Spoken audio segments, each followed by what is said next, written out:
আসসালামু আলাইকুম। আজকে ঘিউর বাজারে আসলাম আমাদের এই যেই থাপড়েন রুটি খাওয়ার জন্যে। বড় বড় রুটি আসলেই খুবই মজাদার।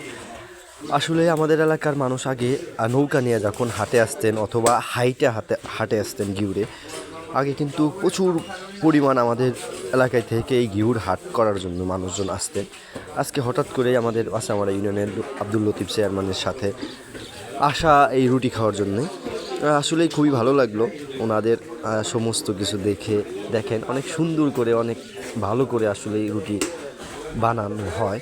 এখানে যারা খাইছেন এর আগে, আসলে আমার বয়সে আমি কখনো এই রুটি খাওয়া দেখিনি এখন পর্যন্ত। এই ফার্স্ট এই রুটি খাইলাম, অনেকটাই মজাদার, খুবই ভালো লাগলো। তাই ওনাদের সিস্টেমগুলো অনেকটাই ভালো, খুবই ভালো লাগছে।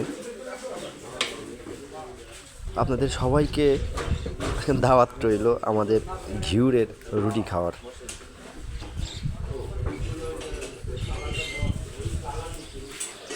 খুবই ভালো লাগলো আজকে ওনাদের এই ঘিউরের পুরো এই গলিতে শুধু রুটি আর মিষ্টিরই দোকান। এটা সম্ভবত মিষ্টি কি বলে। হাটের দিন অনেকটাই ভিড় থাকেন এখানে, অনেক ভিড় থাকে হাটের দিন। আসলে এই ঘিউরের হাটটা আমাদের এলাকার জন্যে একটা বিশাল হাট। এই হাটের মতো অন্য অন্য জায়গায় এরকম বড় হাট কখনো